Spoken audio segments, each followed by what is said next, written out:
बाबा जी प्रणाम।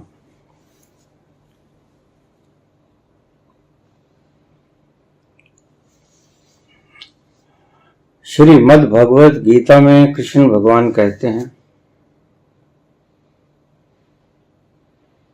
कि आत्मा न जन्मती है न मरती है, जलती है न कटती है, न सूखती है न गलती,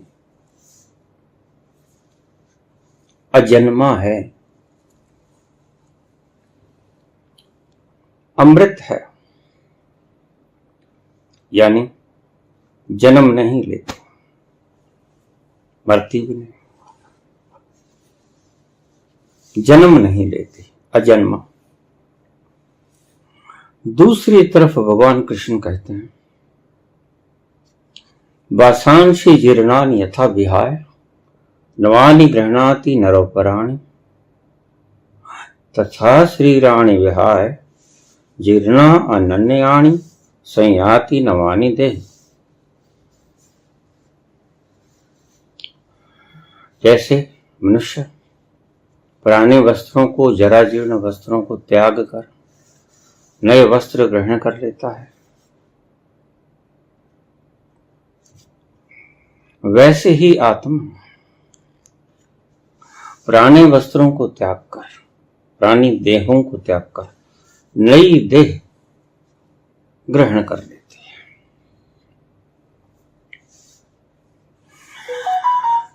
शब्द कंट्राडिक्टरी हैं, विरोधी। अगर जन्म नहीं लेती, अजन्मा है, तो इन पुराने वस्त्रों को उतार के नए वस्त्रों को ग्रहण करना, ये भी तो जन्म लेना हो गया। उलझ गया। सारी गीता को उलझा लिया इन दो शब्दों में। कृपया समाधान करें। प्रश्न पूछा यूएसए से तिलक गोखले, न्यूयॉर्क।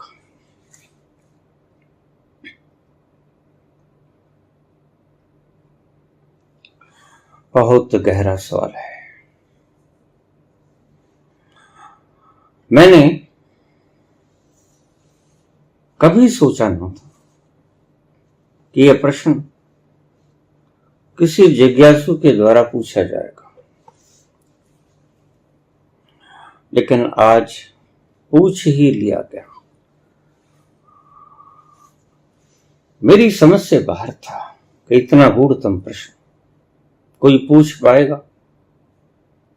इतनी गहरी बातें आपके सिर के ऊपर से निकल जाती हैं। इतना गहरा प्रश्न कोई नहीं पूछ पाएगा और कोई पूछ भी नहीं पाया आज तक। सारी गीता पढ़ी, अर्जुन तक ने यह प्रश्न नहीं पूछा।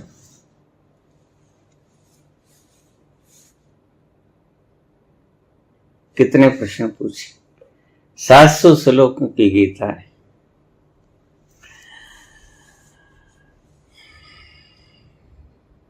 तिलक गोखले, लगता है गीता का रस पिए है। पहले भूमिका में एक बात साफ कर दूं, आत्मा और परमात्मा दो नहीं।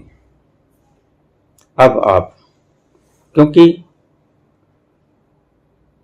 कठिन से कठिनतम सवाल का जवाब मैं दे रहा हूं और आपने बड़े धैर्यपूर्वक शांत मन से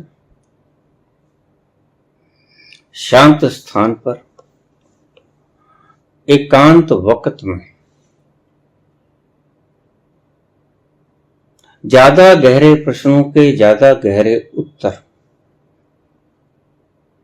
होने के कारण मैं अक्सर आपको कहता हूं कि जब आप सारे काम धाम निपटा के चारपाई पर सोने चले जाओ, तब मेरी इस व्याख्या को सुनिएगा, हृदय में उतर जाएगी। या किसी एकांत कोने में, दूर दराज शांत स्थान, अन्यथा सिर से ऊपर गुजर जाने वाली है। जन्म किसका होता है?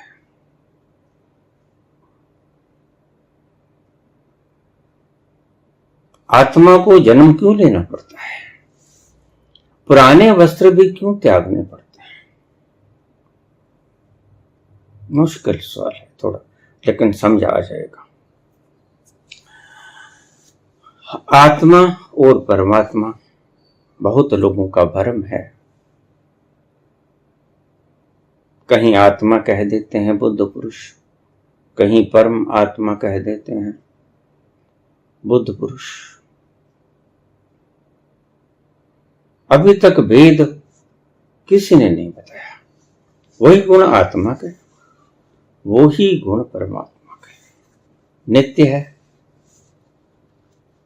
अजन्मा है, अमृत है। आत्मा के ही गुण हैं। नैनम छिन्दन्ति शस्त्राणि, नैनम दहति पावका, न चैनम क्लेदन्त्याप, न शोष्यति मारुतः। ये आत्मा के गुण हैं और परमात्मा के भी यही गुण हैं।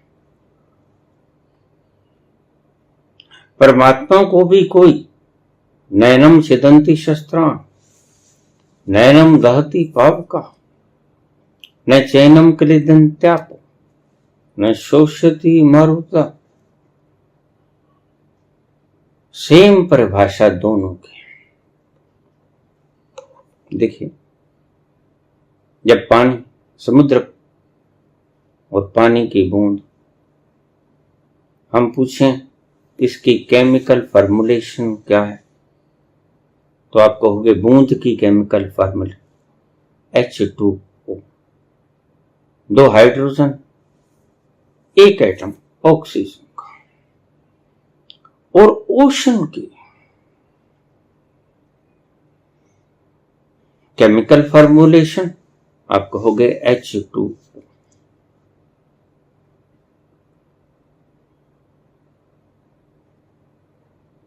जब formulation, when the formulation is same, how the contents are two? जब दोनों की संरचना के घटक एक हैं, तो अस्तित्व दो कैसे हुए?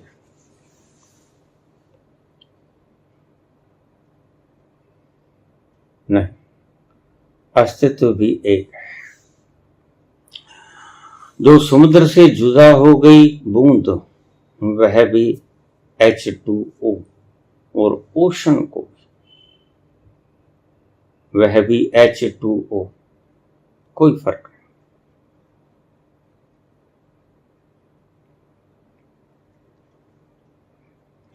जन्म किसका होता है?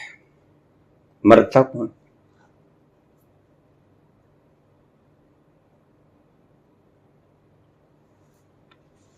सूक्ष्म शरीर। सूक्ष्म शरीर जन्मता है, सूक्ष्म शरीर मरता है। और ध्यान रखिए, जो अब तक आपने शास्त्रों से सीखा, गुरुओं से सीखा, या तो समझने में फर्क पड़ गया या समझाने में फर्क पड़ गया।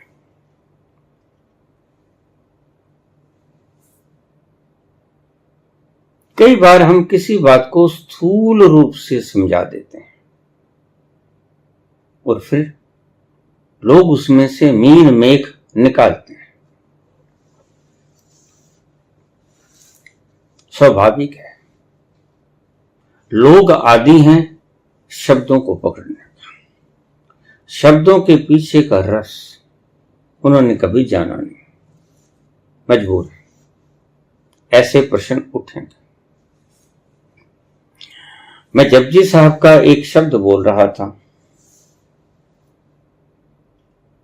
पाताला पाताल लख आगासां आगास। साथ के साथ मुझे अगले दिन कमेंट आ गया कि ये शब्द बाबा जी आगासां आगास नहीं है, आकाशां आकाश। क्या करे आदमी। अब आगाश और आकाश ये दोनों शब्द बाबा नानक ने जप जी में बोले हैं और आकाश के लिए बोले हैं। क्या कहा जाए। शब्द पकड़े या भाव पकड़ा, ये शब्द के पीछों की मर्म पकड़ा, रहस्य पकड़ा, शब्द पकड़ लिया। यही कमी है एक में नहीं, सभी मुमुक्षुओं में। आप शब्द पकड़ने में माहिर हैं, दक्ष हैं, शब्दों को छोड़ते ही और निशब्द हुए बिना वह मिलता नहीं। यही कारण है जन्मों जन्मों से भौंकते फिर रहे हो, शब्दों को पकड़े रहते हो। बड़ी भारी क्लिंगनेस है, आपके लिए बाधा है खुद तक पहुंचने के लिए। जैसे झरने का उफान आने में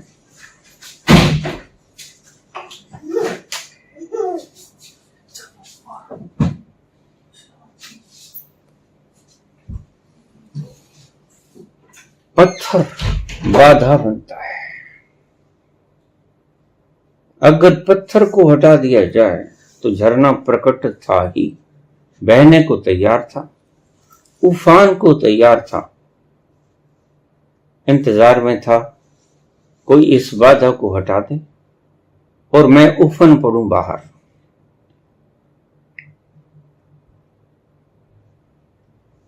शब्दों को हटा दो, रहस्य प्रकट हो जाएगा। शब्दों को पकड़ने के संस्कारों को धीरे धीरे खत्म करो।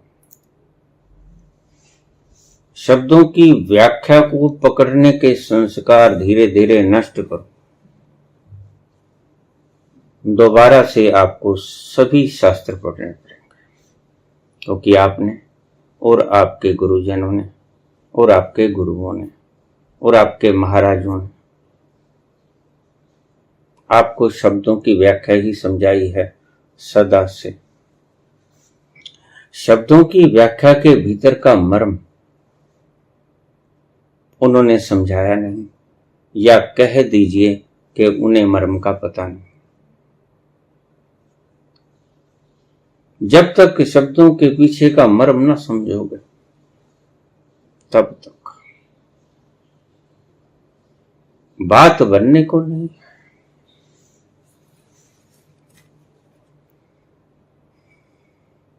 शब्दों को छोड़ना पड़ेगा। शब्दों के अर्थ अनेक किए जा सकते हैं, रहस्य का अर्थ अनेक नहीं किया जा सकता। अल्फ अल्लाह नाल रत्ता दिल मेरा, मैनू बेदी समझ ना काई, बुल्ला कहते। अल्फ रहस्य, अल्फ रहस्य है, एक ओंकार रहस्य है। अल्फ अल्लाह नाल रत्ता दिल मेरा, मैनू बेदी समझ ना काई। इसके अलावा मैं व्याख्या वगैरह में नहीं पढ़ता। नेह लगा ली एक के साथ, रत्ता दिल मेरा, मैनू बेदी समझ ना काई। बे पढ़ दिया मैनू समझ ना आवे।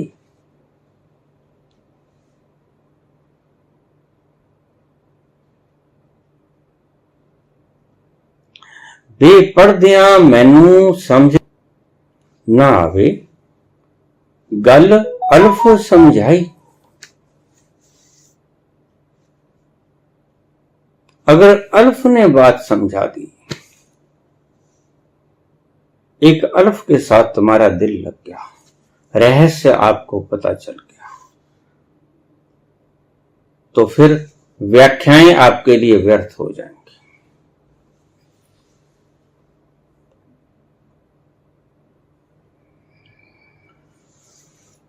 जैसे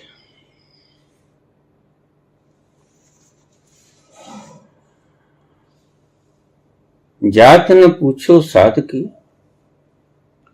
पूछ लीजियो ज्ञान, मोल करो तलवार का, पड़ी रहन दो म्यान।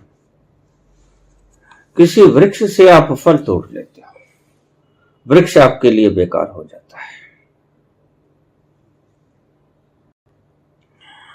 बात फल की थी और फल आपने तोड़ लिया तो वृक्ष बेकार। अल्फ अल्लाह नाल रता दिल मेरा, मैनू बेदी समझ ना काई।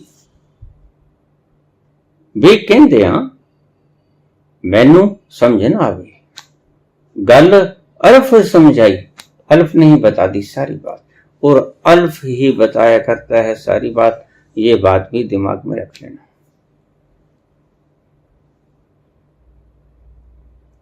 एक ओंकार के बिना कुछ नहीं, अल्फ के बिना कुछ नहीं। आखिर में बात अल्फ ही समझाएगा।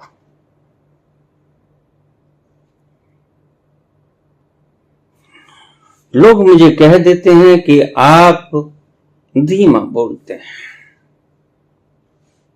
थोड़ी पेस दिया करो। मैं कहता हूं इस पेस ने ही तुम्हें अभी तक उलझन में उलझा रखा है। अगर सहजता से तुम्हें समझाने की दृष्टि से बात बोली गई होती तो तुम्हारी समझ में कब की आ गई होती। ये पाठ पढ़ने वाले लोग मर्म की बात बोल न सकेंगे। वो मर्म सदा ही शांति पूर्वक समझाया जा सकता है। ये भाषण नहीं है, प्रवचन का अर्थ यही है। जो वचन पर से आए हैं, परा से आए हैं, ऊपर से गिरे हुए वचनों का नाम प्रवचन। पराशक्ति ने जो वचनों को फेंक दिया आपके भीतर, जिस प्रश्न के उत्तर को पराशक्ति ने आपके भीतर फेंक दिया, वो प्रवचन।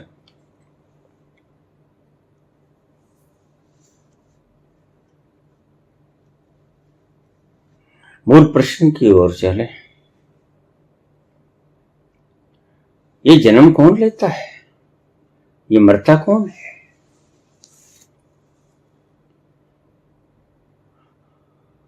आत्मा को क्या जरूरत पड़ती है जन्म लेते वक्त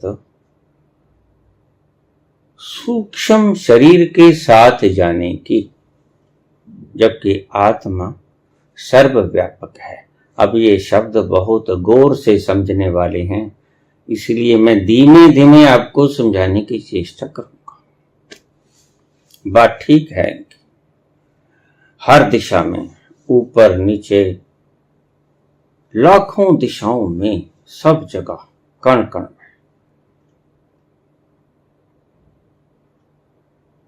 वो ही मौजूद है, आत्मा या कह लो परमात्मा। बात एक ही है, कहने के ढंग दो हैं, क्योंकि अलग अलग व्यक्तियों ने कहा। कृष्ण ने दो तलों से शब्द बोले। मैं दो प्रकार के होते हैं। एक मैं व्यष्टि का, व्यष्टि का मैं, व्यक्ति का मैं। एक मैं समष्टि का मैं, समग्र का मैं से भी बात करी उन्होंने, नीचे शरीर के तल पर आकर बात की।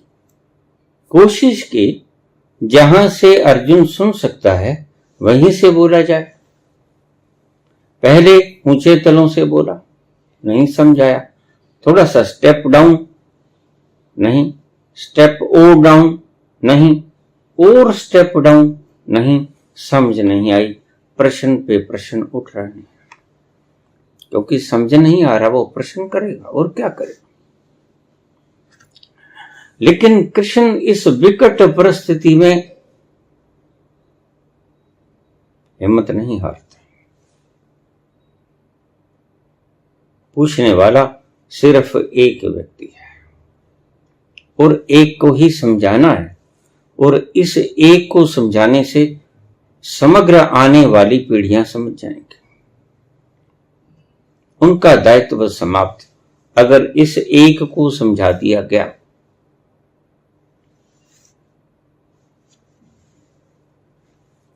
जब आत्मा सर्वव्यापक है और तुम कहते हो कि शरीर मरता है, आत्मा नहीं मरती। स्थूल शरीर यहां पर खिंड गया। एक एक शब्द को ध्यान से समझना। तुम तीन चीजें हो, तुम तीन चीजें हो। स्थूल शरीर ये 5 तत्वों का बना हुआ, उसके भीतर सूक्ष्म शरीर। सूक्ष्म शरीर क्या है? तुम्हारी वासनाएं, कल्पनाएं, इच्छाएं, विचार, समृद्धियां, लालसाएं, सभी प्रकार की ये कूड़ा जिसे हम कह देते हैं, ये सब का इकट्ठा।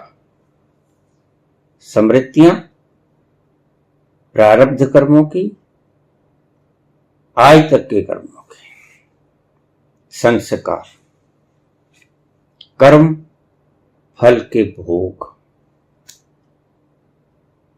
इन सब का जोड़ हो तुम। वासनाओं का, आकांक्षाओं का, लालसाओं का, कल्पनाओं का, योजनाओं का, क्या कुछ तुमने नहीं सोचा। और अतीत में जो हुआ, समृद्धियों का, घटनाओं का, सभी का जोड़ है सूक्ष्म शरीर। तृष्णाओं का, इन सभी का जोड़ है सूक्ष्म शरीर। 3 चीजें, स्थूल शरीर, पृथ्वी, जल, वायु, अग्नि, आकाश, इनसे बना, और सूक्ष्म शरीर सभी प्रकार की वासनाएं, तृष्णाएं, इच्छाएं, आकांक्षाएं, लालसाएं, योजनाएं, समृद्धियां, इन सब का सार, इकट्ठ समूह, यह है सूक्ष्म शरीर। और उसके भीतर उसे कारण शरीर कह दो। अब कई व्यक्ति पूछ लेते हैं, आपने कारण शरीर के बारे में तो कभी कुछ बोला ही नहीं। ये आत्मा ही कारण शरीर है, जिसके कारण सब कुछ घटित होता है। आत्मा प्रकाश रूप है। इस प्रकाश के अभाव में आप कोई कर्म नहीं कर सकते। तो कारण कौन हुआ? यंत्र है शरीर, सूक्ष्म शरीर है संग्रहित वासनाएं वगैरह वगैरह,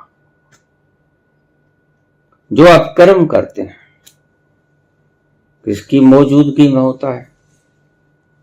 आत्मा की। तो जो कर्म हुआ उसका मूल कारण कौन हुआ? आत्मा। देखिए, रात्र, अंधेरी रात्र, अमावस्या की, कोई प्रकाश का साधन नहीं, आप कुछ पढ़ पाओगे? तो पढ़ने का मूल कारण क्या हुआ? प्रकाश। समझते रहना, गहरे शब्द हैं। पढ़ने का मूल कारण अंधकार की रात्रि में, काली अमावस्या की रात्रि में पढ़ने का कारण क्या है? मूलभूत कारण क्या है? प्रकाश। कोई टॉर्च जला लोगे, कोई बल्ब जला लोगे, उससे आप पढ़ पाओगे। तो कारण शरीर वो जिसके कारण ये घटनाएं घटी। जिम्मेवार कौन? यहां झगड़ा पड़ेगा। प्रकाश कहेगा मैंने प्रकाश दिया। किसी को दान करो, किसी के डाका मारो, मुझे क्या मतलब? मेरा काम रोशनी देना है। उस रोशनी के भीतर किसी की हत्या कर दो, किसी को जीवन दे दो, तो मैंने कर्म कैसे किया? आत्मा कहती मैं निर्लिप्त हूं। बड़ा गूढ़ प्रश्न है। और मनुष्य कहता है कि मैंने कर्म कैसे किया? मैं माटी का पुतला, प्रकाश के बिना हिल नहीं सकता, चेतना के बिना कर्म कर नहीं सकता। अगर चेतना ना हो, बल्ब कहे कि कैसे जलूंगा अगर प्रकाश ना आए, एनर्जी ना आए। बल्ब कहेगा, एसी कहेगा, रेफ्रिजरेटर कहेगा, हीटर कहेगा, तरह तरह की आपकी मशीनरीज कहेंगी कि हमारा क्या कसूर चलने में, हम चलते हैं।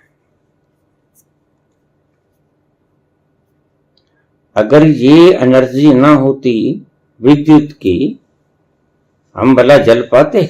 नहीं। मशीन कहती कि मैं चल पाती अगर विद्युत ना गुजरती? नहीं। हीटर कहेगा मैं गर्मी दे पाता अगर विद्युत ना होती? नहीं। एसी कहता, फ्रिज कहता कि मैं ठंडक दे पाता अगर ये विद्युत रूपी ऊर्जा ना होती? नहीं। तो फिर मैं जिम्मेवार कैसे हूं? मेरी जिम्मेवारी का, मेरे कर्मों का मूल कारण प्रकाश।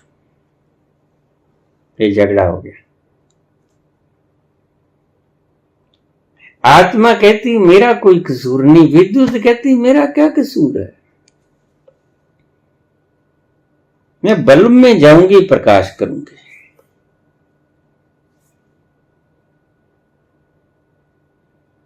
ध्यान से समझते रहना, बार बार आपको आगाह कर रहा हूं। फ्रिज कहेगा मैं ठंडक, एसी कहेगा मैं ठंडी हवा, टेम्परेचर को कंट्रोल करूंगा। लेकिन विद्युत के बिना मैं कर कैसे पाऊंगा? बल्ब कहेगा मैं कसूरवार नहीं हूं जलने का। देखिए, विद्युत ना आती मैं जल ही ना पाता। शरीर कहे मैं जिम्मेवार का है। अब देखिए ऊर्जा निकल गई, मेरे से हाथ भी नहीं हिलाया जाता, आंखों से देखा नहीं जाता, कान मेरे सुन नहीं पाते, जीवा से बोला नहीं जाता। शरीर का अंग प्रत्यंग ठहर गया है। क्यों? क्योंकि ऊर्जा रूपी आत्मा निकल गई, जो कि सब कर्मों के लिए जिम्मेदार थी। अब शरीर कहता मैं जिम्मेवार नहीं। बिल्कुल ठीक बात जचती है। इस वीडियो को आपको 10 बार सुनना पड़ेगा, रिवाइंड कर करके। तीनों की बातें बिल्कुल ठीक। स्थूल शरीर कहता मेरा कोई दोष नहीं, मैं निर्दोष। क्यों? क्योंकि आत्मा की शक्ति के बिना मैं पांव का अंगूठा तक नहीं हिला सकता। जचती है बात 100% सही। एनर्जी कहे, आत्मा कहे मैं जिम्मेवार नहीं, मैं एक शक्ति हूं, एनर्जी।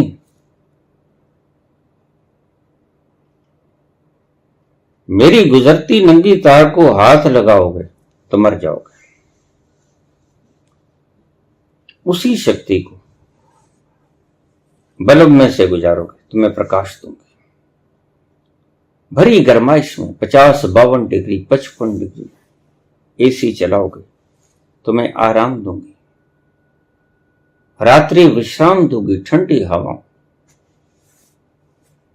हीटर कहेगा भरी सर्दी में माइनस के ताप में तो मैं गर्माइश दूंगा, तुम्हें जीवन दूंगा। विद्युत कहेगी मेरा कोई कसूर नहीं, चाहे कोई गर्माइश ले ले, चाहे कोई ठंडक ले ले, चाहे कोई टाका मार ले, चाहे कोई दान कर दे उस रोशनी में। देखिए, विद्युत के बिना तो दान भी नहीं हो सकेगा, प्रकाश के बिना तो दिखेगा ही नहीं। सामने याचक कौन और दाता कौन? तो विद्युत कहेगी, एनर्जी कहेगी, आत्मा कहेगी मैं भाई कोई जिम्मेवार नहीं, क्योंकि मेरी तो सिर्फ मौजूदगी थी। I was just a catalytic agent. बड़ी मुश्किल पड़ेगी। अब इसको हल कौन करे? और सूक्ष्म शरीर जो बीच में आ गया वो कहेगा भाई मेरा तो कोई लागा देगा ही नहीं। जो कर्म किया शरीर ने, उसने क्या किया? मैं तो एक मणि हूं, मेरे पास तो हिसाब किताब है, मेरा कसूर? जो कर्म हुए मैंने नोट किए, फीड किए।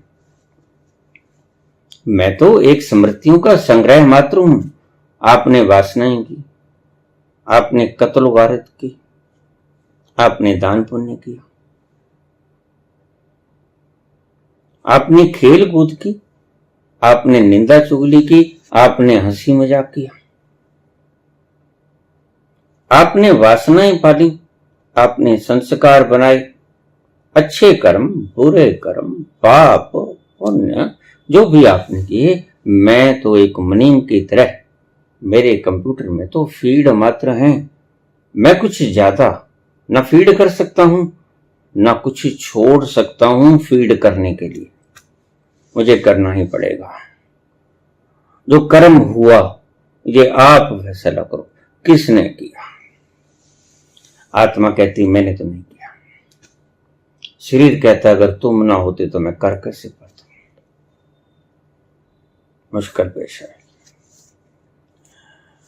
मुश्किल से मुश्किल सवालों में से ये एक सवाल है, तो फिर जन्म लेता कौन है? आत्मा मरती नहीं, सर्वव्यापक है। सूक्ष्म शरीर जन्म लेता है, यह बात निश्चित है। स्थूल शरीर जन्म नहीं लेता, स्थूल शरीर हमने जला दिया, तो बचा कौन? मरने के बाद स्थूल शरीर हमने जला दिया, बचा कौन? सूक्ष्म शरीर बचा और कारण शरीर यानी आत्मा बची। इन दोनों में से आत्मा अजन्मा है, अमृत है, अमर है। आत्मा जन्म नहीं लेती और सभी जगह है। सूक्ष्म शरीर जन्म लेता है,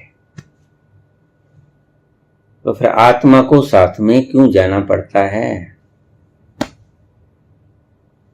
यहीं उलझ के रह गए गुत्थी। कर्म किसने किया? आत्मा कहती मैंने नहीं किया। शरीर कहता मैं कर नहीं सकता। देखिए पढ़ा हूं, लोथ निकल गई, विद्युत, मैं जिम्मेवार नहीं हूं भाई। और सूक्ष्म शरीर कहता है मैं कैसे जिम्मेवार? तुमने जो आपस में रल मिलके कार्य किया, मैंने ओनली फीड किया है उसे। तो तीनों में से कौन? किसने किया? हुआ, कत्ल भी हुआ, जेल भी हुई, फांसी भी हुई, चोरी भी हुई, दान भी हुआ, कर्म सारे हुए और कोई मानने को तैयार नहीं कि मैंने किया। तो तीनों की बातें बिल्कुल ठीक। आप कसौटी पे कस के ले लीजिए, देख लीजिए, आत्मा का कोई कसूर नहीं पाओगे। प्रकाश तो साफ निकल गया और स्थूल शरीर भी साफ निकल गया कि प्रकाश के बिना, एनर्जी के बिना, ये देखो मृत पड़ा, मुझे तो उठाकर कब्रगाह तक भी आप लेके जाओगे। इतना अशक्त हो गया। मेरे भीतर की शक्ति ही जिम्मेदार थी, लेकिन आत्मा कहेगी मैं कोई जिम्मेवार नहीं, मैं तो प्रकाश रूप, मैं तो ऊर्जा रूप हूं, मेरी कारण कार्य हुआ। ये ठीक, मैंने देखा, लेकिन मैंने किया नहीं। और सूक्ष्म शरीर कहेगा कि भाई मैं तो मनी हूं, I am just an accountant.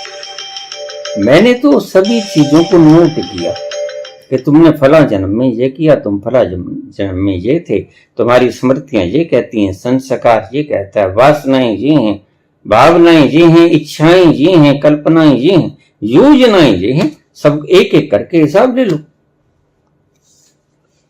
तो बड़ी दुविधा वाला प्रश्न खड़ा होता है। दूसरा दुविधा का प्रश्न है कि जन्म कौन ले? आत्मा तो सभी जगह है, सर्वव्यापक। सूक्ष्म शरीर जन्म लेता है बिना शक, ये पक्का हो गया, जन्म लेता है सूक्ष्म शरीर। आत्मा को कहीं जाना पड़ता है? क्यों, कहां जाए? आत्मा तो सभी जगह है, आत्मा स्थान थोड़ी बदलेगी इस सूक्ष्म के शरीर के साथ चलेगी और कहीं और जाएगी? नहीं, आत्मा सब जगह वहीं पर स्टिल है, ठहरी हुई है। ये होता गया क्या है, ये गोरख धंधा गया है। एक स्कूल में एक इंस्पेक्टर चला गया, पूछने लगा, बच्चों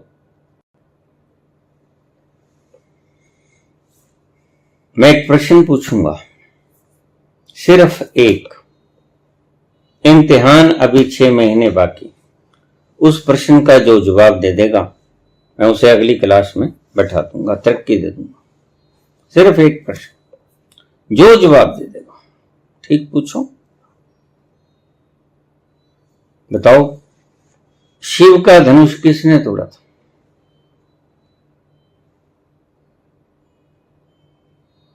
सभी ने हाथ खड़े कर लिया। छोटा सा सिंपल सा प्रश्न था। हम रामलीला देखते ही, कौन तोड़ता है पता ही है। इससे पहले कि इंस्पेक्टर किसी को कहता कि हाँ बेटे तू बता, खड़ा हो गया, ये तो सभी ने हाथ उठा लिए।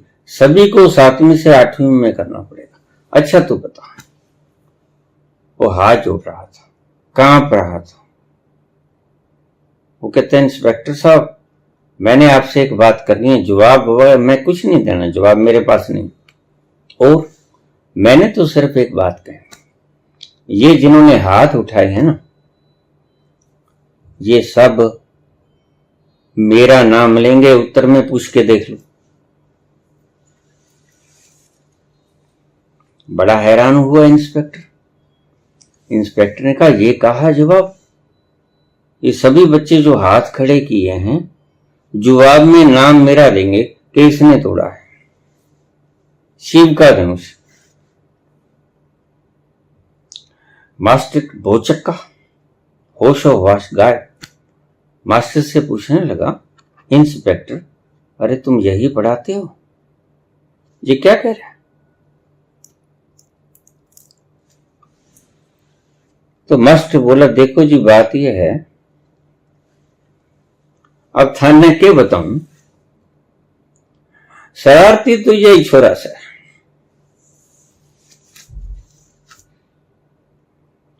और बाकी सारा तो शरारत कौन नहीं करे, शरारत कर लीजिए करे, जो भी चीज टूटे फूटे ये तोड़ा फोड़ा। मास्टर कहने लगा कि देखो जी जो चीज टूट फूट जाती है, ये बच्चा अकेला शरारती है, यही तोड़ फोड़ करता है, बाकी सब बच्चे शील गंभीर स्वभाव के हैं, शांत। टूट फूट यही बच्चा करता है। अगर शिव का धनुष टूट गया तो बिल्कुल इसने तोड़ा, ये झूठ बोल रहा है। और भी हैरान हो गया, ये कैसा स्कूल है, छोटी सी बात सभी को मालूम है। बच्चा कहता मैंने नहीं तोड़ा, मास्टर कहता शरारती ये, तोड़ फोड़ सभी यही करता है। तो चलो प्रधानाचार्य के पास चला जाए। अब बड़े प्रधान आचार्य के पास गए, सारी बात समझाई। प्रधान आचार्य कहने लगे देखो बात ये है भाई, मैं कौन सा वहां बैठा था, रल मिलकर तोड़ दिया होगा। वो तो और भी हैरान हुआ, कहता है इन दोनों ने मिली भगत करके तोड़ दिया होगा। क्या पता लगा, मैं कौन सा वहां मौजूद था। उसने कहा किसके पास जाएं? अब तो जाएं मैनेजमेंट के पास, अब प्रधान के पास चलो, वहां पूछो यहां ये पढ़ाई होती है।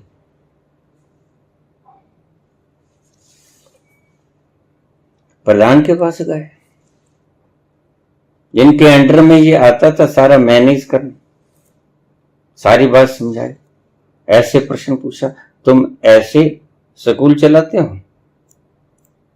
शिव का धनुष किसने तोड़ा? बच्चा कांपने लग गया, हाथ जोड़ के खड़ा, मेरा नाम लेंगे, मैंने नहीं तोड़ा।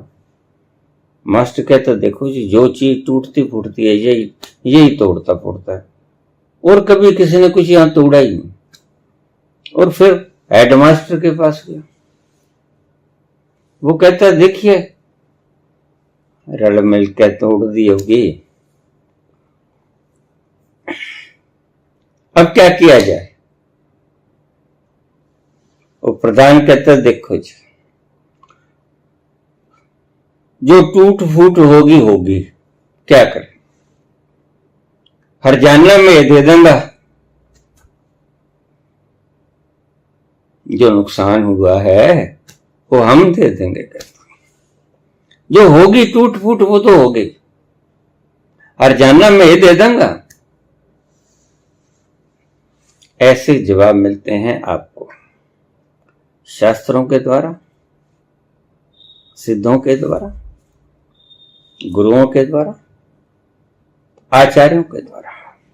पूछो कौन करता? आत्मा सिर्फ प्रकाश रूप है, एनर्जी का कोई कसूर नहीं। बिल्कुल बात ठीक है, एनर्जी गुजर रही है, तुम उसकी नंगी तार को हाथ लगाओगे मरोगे। और विद्युत पर कत्ल का 302 का मुकदमा दायर नहीं हो सकता, वो जिम्मेवार नहीं, जिम्मेवार आपने नंगी तार को हाथ लगाया। ये नियम था, आपने नियमों का उल्लंघन किया।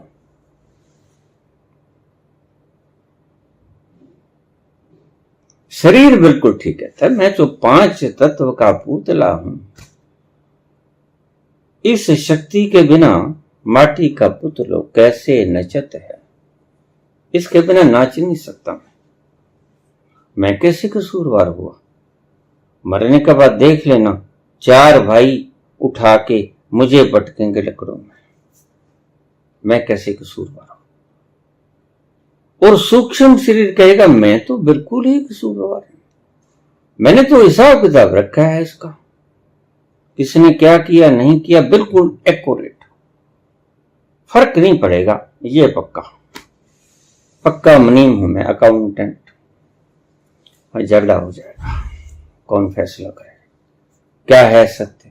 आपके आचार्य तो जवाब ना दे पाएगा, किसी ने आज तक जवाब नहीं दिया कि तीनों में से कोई नहीं करता, फिर भी कौन करता?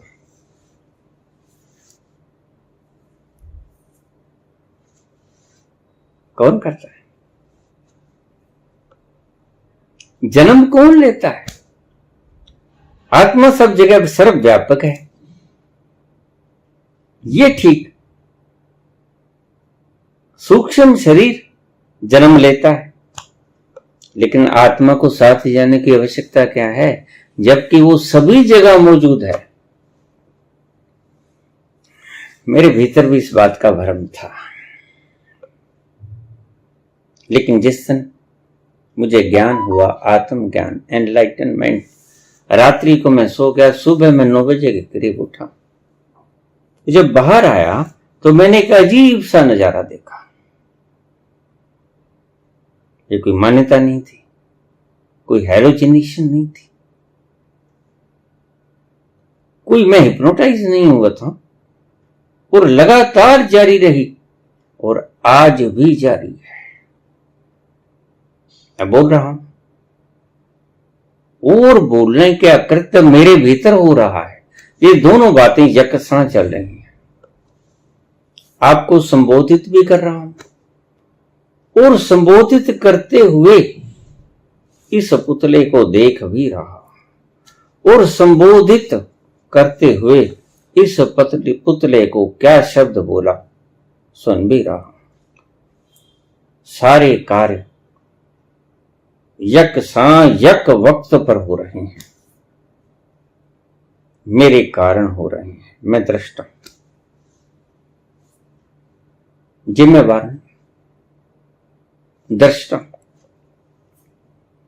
तो मैं बड़ा हैरान हुआ कि ये इतने भारी भारी ट्रक मेरे में से गुजर रहे हैं। ये चंद्रमा, ये सूर्य, ये सब मेरे भीतर निकले हैं। ये धरती घूम रही है, ये सूर्य घूम रहा है, नहीं घूम रहा है, स्थिर है, हवाएं चल रही हैं, ये पेड़ पौधे, सभी में मेरा ही फैलाव है। और जब तक तुम्हें ये दर्शन ना होगा तब तक रुक ना जाना। ध्यान रखना, जब तक तुम्हें ये दर्शन ना हो। सर्वधर्म समन्वय का अर्थ लोगों ने कुछ भी ले लिया, लेकिन इसका अर्थ यही था, सभी में एक का दर्शन। मैं ही हूं या तू ही है कहने का फर्क है, एक ही है। सभी कुछ मेरे भीतर घटित हो रहा है। All the happenings are going to happen in me. सभी घटनाएं मेरे भीतर घटित हो रही हैं। मैं सिर्फ निहार रहा हूं उन घटनाओं को होते हुए। ये अजीब नजारा मैंने देखा। उसके बाद मुझे बहुत कुछ समझाया। उस प्रश्न का जवाब, इस प्रश्न का जवाब मेरी उस अनुभूति से दूंगा आज आपको। उसके बाद तो बहुत कुछ समझाया।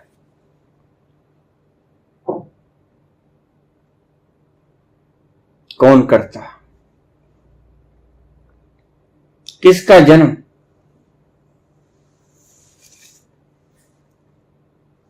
आत्मा का जन्म नहीं होता, परमात्मा का जन्म नहीं होता।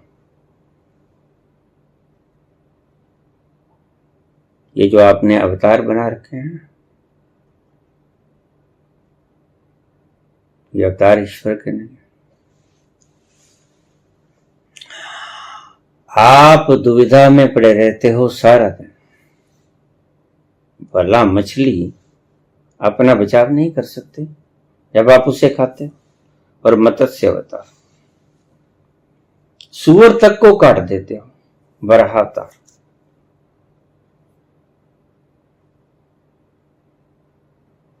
कछुए तक, कूर्म अवतार, क्रोधी परशुराम, राम अवतार, कृष्ण अवतार। ये क्या है?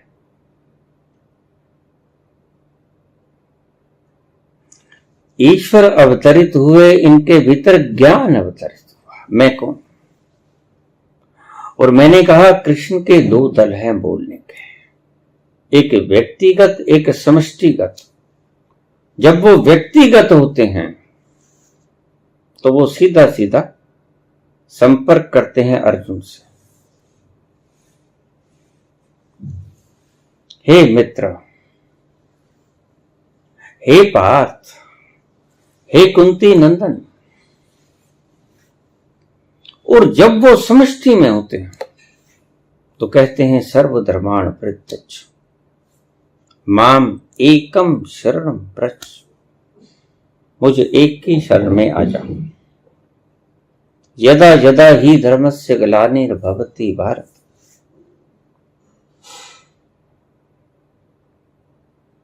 परित्राणाय साधूनां, तोड़ तोड़ के बोल रहा, विनाशाय च दुष्कृतम् धर्म संस्थापनार्थाय संभवामि युगे युगे। मैं युग युग में प्रकट होता हूं। लेकिन कृष्ण कभी आए, वो मोर मुकुट बांधे।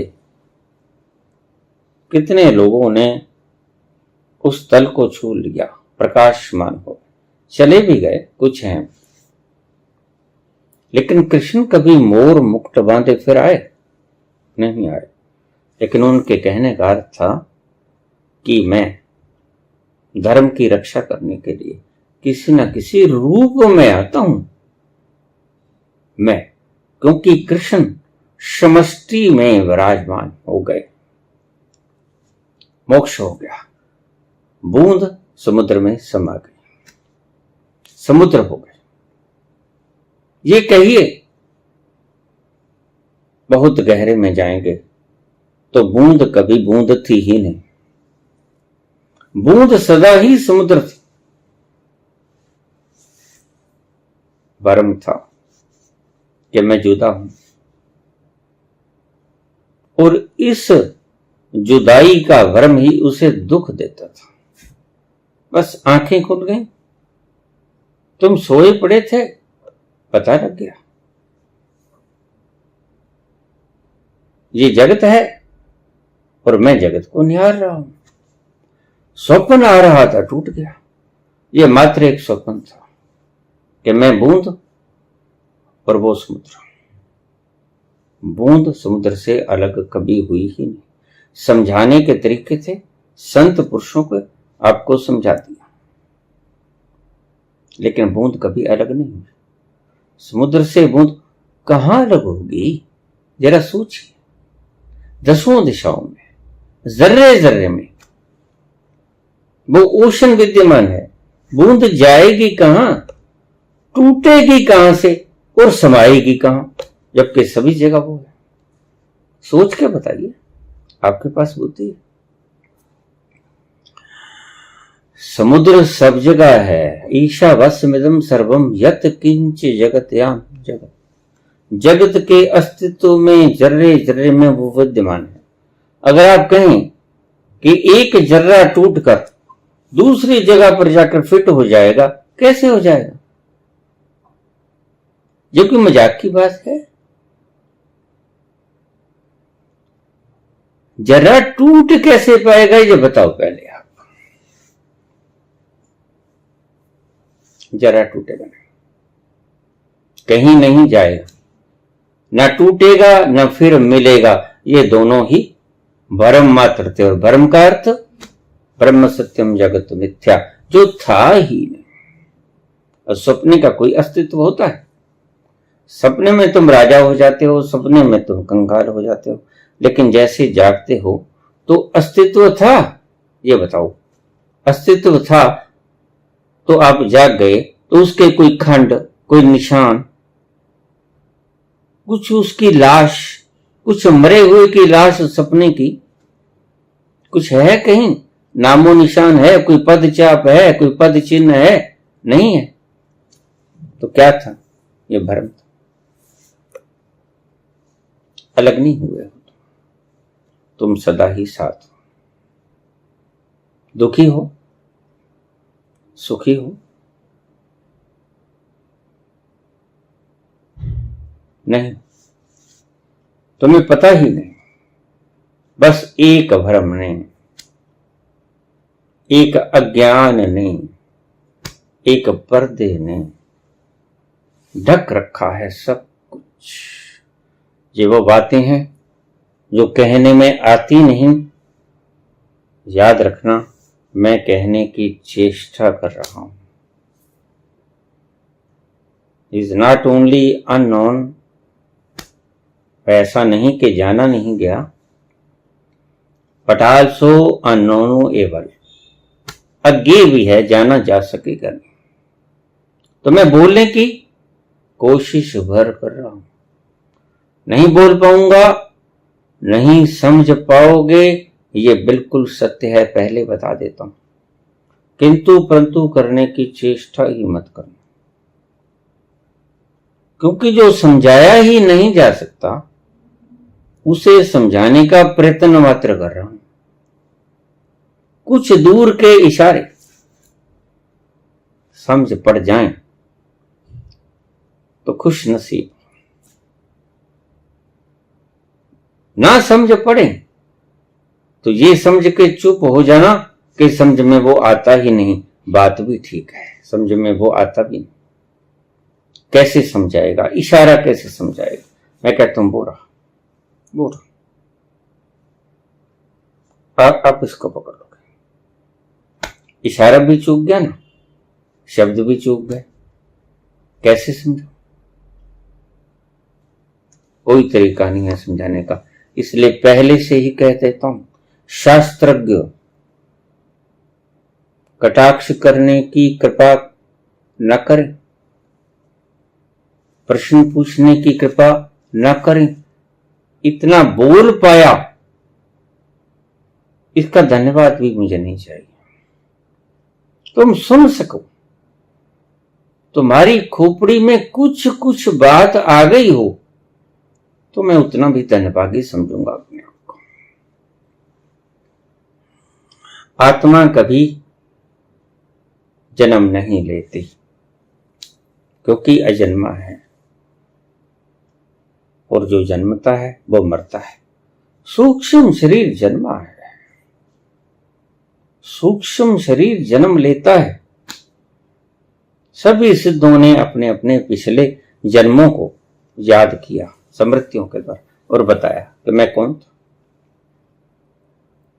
बुद्ध जिसे तुम नास्तिक कहते हो, उन्होंने भी पिछले जन्म के वृत्तांत सुनाए थे, महावीर ने भी सुनाए, बहुत संत पुरुषों ने सुनाए।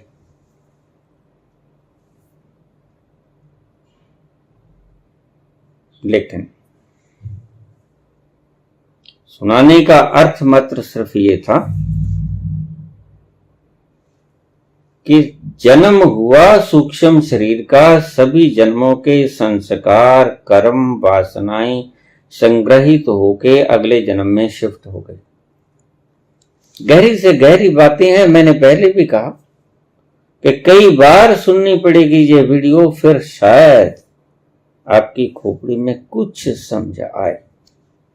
और धन्य भागी हूंगा मैं और आप, अगर कुछ 1% का लाखवां हिस्सा भी आप समझ पाओ। ये शब्द ऐसा नहीं कि आपको मैं समझा सकूं, ना समझा सकूंगा, ना आप समझ सकोगे। इशारों को अगर पकड़ो तो इस राज को बोला नहीं जा सकता, ये समझ लेना। ये राज राज ही रहेगा, ये रहस्य रहस्य ही रहेगा। मेरी कोई औकात नहीं उस विराट को मैं शब्दों में बांध लूं। मेरे शब्द जैसे H2O का फार्मूला ब्लैक बोर्ड पे लिखा हुआ प्यास नहीं बुझाता। NaCl नमक का केमिकल फार्मूलेशन ब्लैक बोर्ड के ऊपर लिखा हुआ आपकी सब्जी को नमकीन नहीं करता। ऐसे ही मेरे शब्द सत्य नहीं, मैं आपको पहले ही आगाह कर, मुझे आपकी आदतों का पता है। शब्दों से चिमटने वाले लोग हो, चिमट जाओ, बहुत प्रश्न करो, मत करो। क्यों? मैं खुद ही बोल रहा हूं। अब भी नहीं समझा पाया, जो प्रश्न उठाओगे उसको भी मैं हल नहीं कर सकूंगा। अगर इन्हीं बातों से कुछ समझ जाओ तो वाह भली, क्या बात। आखिरी शब्दों में जो आ सकता था, आखिरी अनुभवों से वो तो मैंने किए। जो मैंने अनुभव किए उनको शब्दों में ढालने का प्रयत्न किया है। जैसे न्यूटन ने मरते वक्त आखिर में शब्द जो 2 शब्द कहे, I have collected only a few pebbles on the sea shore, on ए सी शोर, while the oceans of knowledge still remain unexplored. अभी पता नहीं अनगणित समुद्र जिनका भंडाफोड़ ही नहीं हुआ है, उनको इन्वेंशन ही नहीं की गई उनकी कि कितने हैं। बस इतना ही मैं कहूंगा, मैं असमर्थ हूं, मैं आपको इन बातों का जवाब नहीं दे सकूंगा। हाँ, इशारे कर सकूंगा। आत्मा जन्मती नहीं, आत्मा मरती भी नहीं, पता ही है, रोज करते हो आप, शिवो हम शिव हम।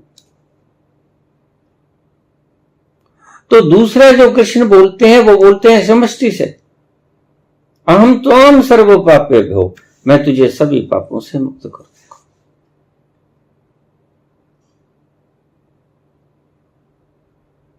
संभवामी युगे युगे, युग युग में मैं प्रकट होता हूं किसी न किसी रूप में। ये समष्टि से उतरे हुए शब्द थे, ये व्यष्टि से उतरे हुए शब्द थे। हे मित्र, ना कभी ऐसा युग था कि तू नहीं था, ना कभी ऐसा काल था कि मैं नहीं था, तू नहीं था, हम दोनों थे।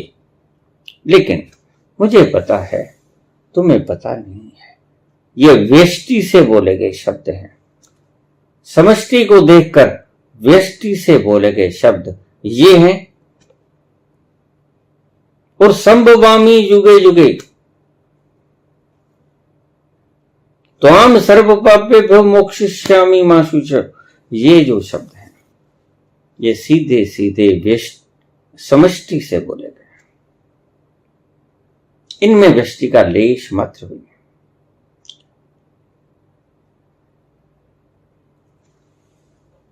जन्म होता है सूक्ष्म शरीर का, ये बुद्ध सूक्ष्म शरीर है। स्थूल शरीर में आएंगे हिसाब किताब चुकता करने के लिए। वो मुनीम जो बैठा है, न मरेंगे न जन्मेंगे। मैंने सुना है, मैं गया कभी नहीं। सुना है ओशो ने एक शब्द लिखा अपनी मजार में,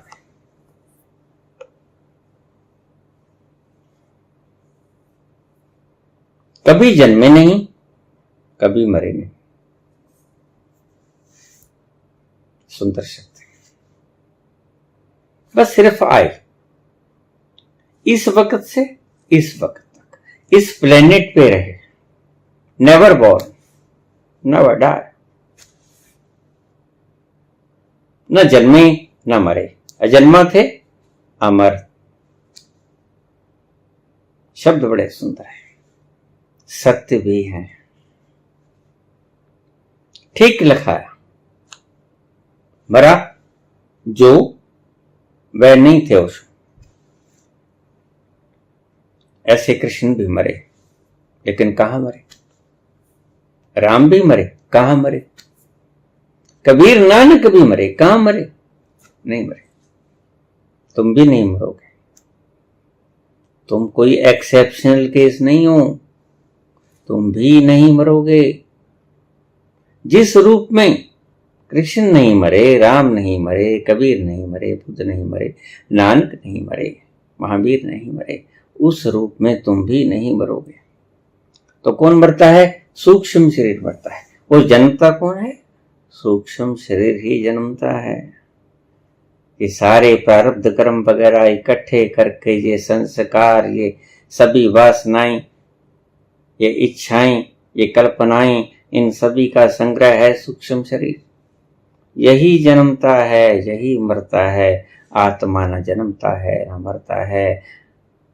बहुत बार पढ़ा लेकिन सोचा कभी। आज एक भद्र पुरुष ने इस सवाल का जवाब मांग लिया।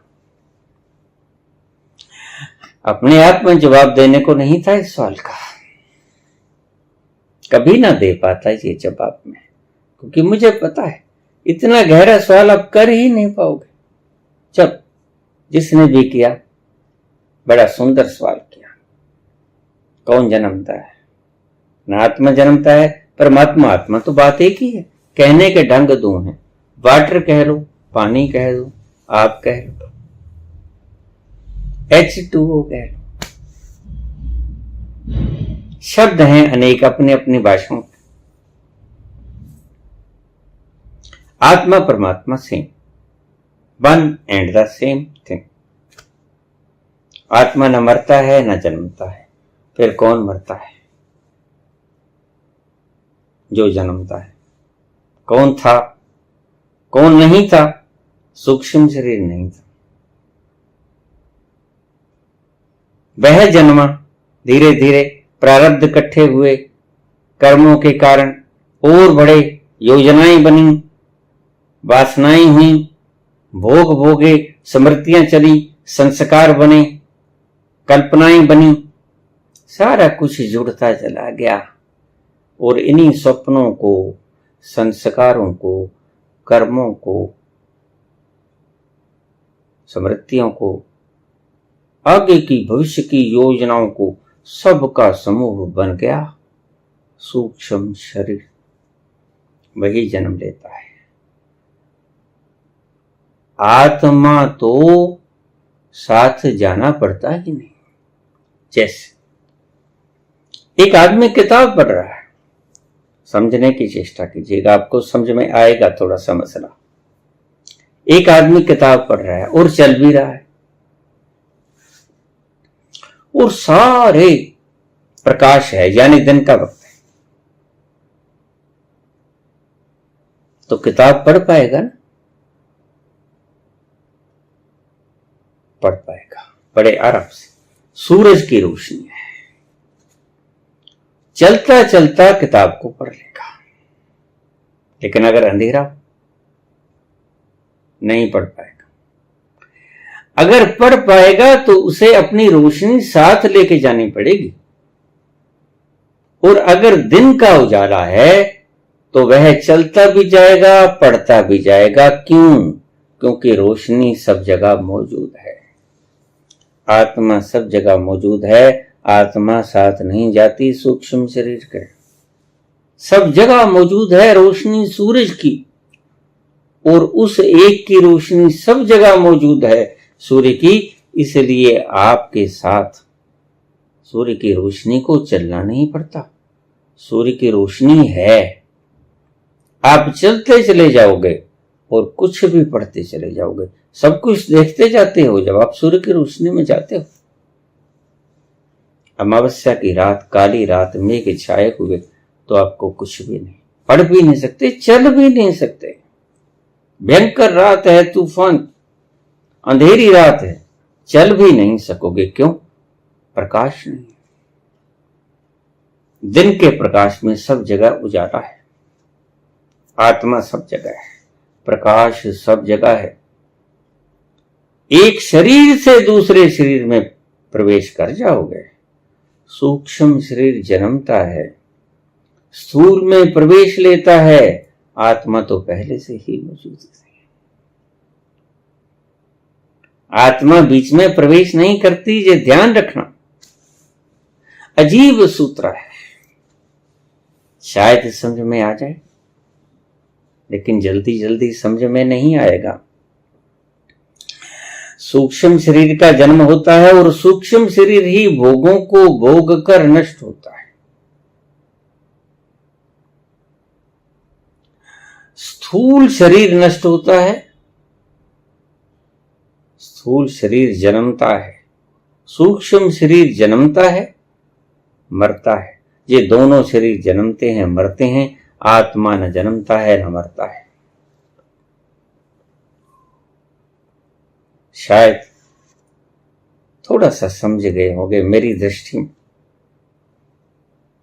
करता कौन? ना एनर्जी करती है, ना ये एलिमेंट्स करते हैं, ना सूक्ष्म शरीर करता है। कौन करता है? जिसने बटन ऑन किया, थी ऊर्जा थी, गुजर रही थी। एसी चलाना था, एसी का बटन ऑन कर दिया। प्रकाश चलाना था, प्रकाश का बटन ऑन कर दिया। हीटर चलाना था, हीटर का बटन ऑन कर दिया। जिसने बटन ऑन किया वो करता। इसका मतलब जो ये कहता कि मैं करता, वह जन मनुष्य देह में पड़ता। जो ये कहता कि मैंने किया, वह करता बनता है, होता नहीं। याद रखना। जिसने बटन ऑन किया ना करता तो ना बल्ब जगता। एसी का बटन ना दबाता, एसी ना चलता। हीटर का ना हीटर ना चलता। रोशनी का रोशनी ना जगती। जिसका बटन दबाया यानी जो करता बना, वो ही भोक्ता बनेगा। अन्यथा न प्रकाश न आत्मा करता है, न शरीर कर नहीं सकता। सूक्ष्म शरीर मुनीम है, खाता वही का कौन करता है। जो कर्तापन का भाव संजो लेता है। जो यह कहता कि मैं करता, वह ही गर्भ योनि में पड़ता। बस ये एक भ्रम है कि मैं करता हूं। आगे की बात कुछ नहीं बोलूंगा। प्रश्न पूछा था, जवाब जितना दे सकता था, जहां तक मैं पहुंच सकता था, मेरी पहुंच थी, मैंने जवाब दे दिया। तुम्हें समझ आया ना आया मुझे कुछ पता नहीं। जन्म कौन लेता है? आत्मा को जरूरत नहीं जन्म लेने की, मरने की। वो साक्षात है, सदैव है। सूक्ष्म शरीर जन्म लेता है और सूक्ष्म शरीर को जन्म लेने के लिए स्थूल शरीर रूपी घर की आवश्यकता पड़ती है। और ईश्वरीय प्रकृति उस सूक्ष्म शरीर को कर्म भोगने के लिए वो घर प्रदान करती है। शरीर रूपी घर प्रदान करती है। इतनी सी कथा है, समझ जाओ। सुंदर, गहरी बहुत है। मैंने पहले भी कहा था, आपको बहुत बार शास्त्रों का रस है, प्रश्न शेष ना रहेगा अगर इसको ठीक से आपने उतार लिया। कोई प्रश्न नहीं बचेगा, समझ आ जाएगी सारी बात। तुम ही हो अपने दुख का कारण, तुम ही हो अपने सुख का कारण। तुम ही अपने दुख को सुख में बदल सकते हो, तुम ही अपने सुख को दुख में बदल सकते हो। तुम ही जिम्मेवार हो और तुम ही बदल सकते हो, कोई अन्य ना बदलेगा। सुख भी तुमने बनाया, दुख भी तुमने बनाया। सुख भी तुम ही पैदा करोगे, दुख से भी तुम मुक्त होगे। तुम ही हो अपने कर्मों के निर्माता।